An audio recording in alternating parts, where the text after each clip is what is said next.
Here we are on the eve of Investor Day at Tesla, and today is a great day for electrification. Now, there's going to be a lot of opinions on this topic, but today marks the first day that you can now charge your non-Tesla on a Tesla Supercharger.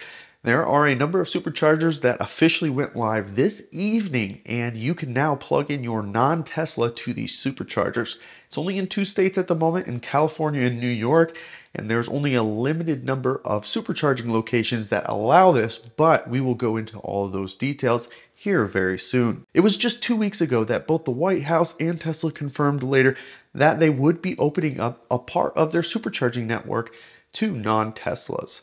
This is all a part of the $1 trillion infrastructure bill that was passed in November of 2021, which included $7.5 billion for a public charging network of 500,000 chargers. The first $2.5 billion has been earmarked for the next 5 years, and this grant money will be used in expanding EV charging infrastructure. As you may know by now, Tesla has agreed to open up 7,500 chargers by the end of 2024. Of that, 3,500 will be new and existing 250 kilowatt V3 chargers, which is their fastest charger currently on the streets today, and it will include 4,000 destination chargers. As a non-Tesla owner, you will access charging via the app, which means you will download the Tesla app to be able to do this. There are a ton of opinions on the situation. Is this a good thing for Tesla or is this a bad thing for Tesla? I have my own thoughts on this, but I really want to hear from you. Let me know in the comments. Do you think that this is a good thing for Tesla? Or is this going to come back and hurt them in the long run? If you enjoy content just like this, be sure to subscribe to the channel. And by hitting that thumbs up, you're helping to get this video out to more people. So just a few days ago, we got our first glimpse of the retrofit on existing superchargers. In New York, there was footage released that does show the new magic dock for the CCS connector that is a part of the Tesla Supercharging panel. So this whole thing is now in a number of locations, 8 specific charging locations in New York and 2 in California. With this retrofit, it does appear that it was a pretty basic upgrade to the existing cabinet, where they just changed some of the exterior pieces and then also replaced the cable and of course installed the new receiving end of the magic dock. In addition, signage was installed that does include a QR code for those who show up and aren't necessarily sure what exactly to do. This will direct you to download the app. Once you're in the app, you set up your account, which does include your credit card. Then when you get to these locations, you will use the app to interact and start charging your car. Tesla is working on doubling their supercharging network, which means by the end of 2024, about 10% of the supercharging network will be accessible by non-Tesla EVs. It's 2023 and everything in our lives is connected. Even your Tesla is connected to the cloud.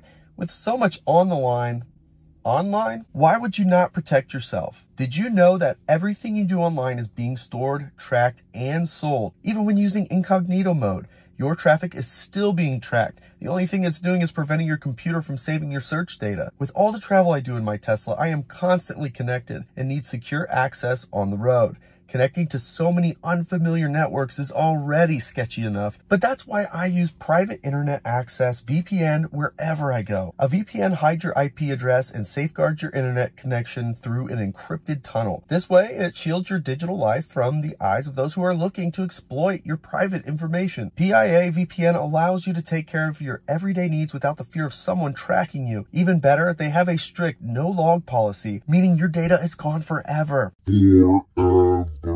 So if you're like me and you don't like somebody spying on you, let's see here. That's better. You need private internet access. By using my link in the description, piavpn.com/beardedtesla, you will save 83% off.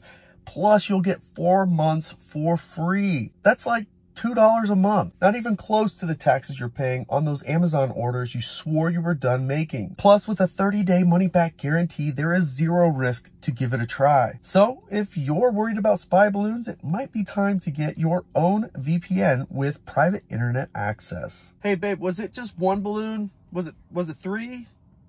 Do we not know this? Nobody knows? Today, Tesla also released some new footage And in the app, there's additional prompts that show you how this is going to work. So as you can see from this video, you are basically going to show up at the supercharger and it will geolocate based on your phone's location to confirm you are there. You'll open up the app, then you'll select which charging cabinet you are at, which is labeled at the bottom of the cabinet. Once you do that, it does unlock that magic dock, which allows you to push up and then pull out with the CCS connected to the charger.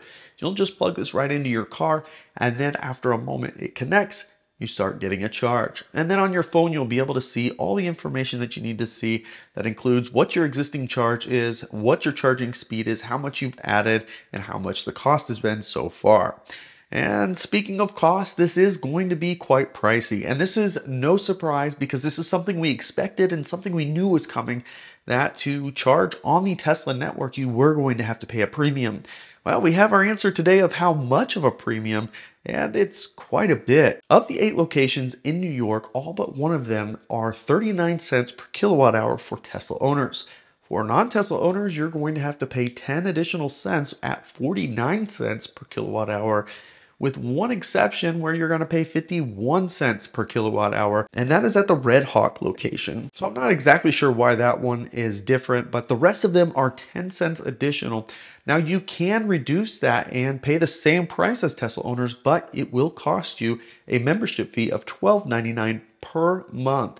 So you would probably need to charge at least 3 times a month for that to really start to make sense. If you add 50 kilowatt hours of energy each time you charge, it would take you 3 chargers to exceed $12.99 in value. So 3 charges or more on a monthly basis, that's how you're going to really make benefit of that membership. So if you're going on road trips quite a bit, probably worth it. If not, I would just pay the overpriced rate for you to just use pay as you go. Switching coast now, in California, there are 2 locations that are open up to non-Tesla EVs. Starting in the San Francisco area, we have Scotts Valley, which charges Tesla owners 42 cents a kilowatt hour.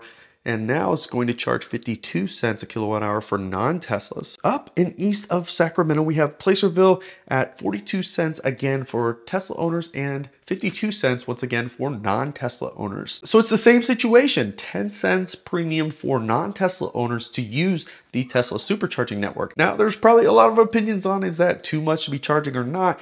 My personal opinion is I probably would pay just about anything they would ask to charge using their network if I didn't have access to it today. Having access to that extremely reliable network is priceless. There is one other thing that you do need to be aware of. There are idle fees.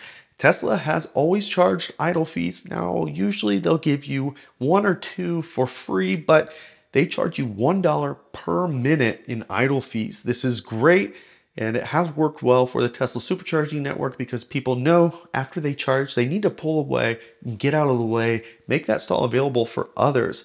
So for those of you who have free and no idle fees in Electrify America, you are now going to have to be aware that you cannot just plug your car in and leave it there. So just be aware there might be some differences in what you're used to as far as just leaving your car blocking a charging stall. In addition, they're also asking you not to block charging spaces, but this is going to be a very tough thing to do because a number of cars have charging port doors that are in not ideal locations, and to be able to reach the charging station, you're probably going to have to park at a different position. So it's going to be interesting to see how this works long term and if it becomes a problem or not. So you'll have to let me know in the comments what your thoughts about this. Do you think this is good for Tesla or is this bad for Tesla? I have my own opinions, but I'm very eager to hear from you. Let me know in the comments what you think. I do hope that you enjoyed this video, and if you did, of course, give it the thumbs up. If you haven't already, of course, subscribe to the channel as we continue to post content regularly. You can follow us on Twitter and Instagram at Bearded Tesla. Thanks so much for joining us, and we'll catch you next time.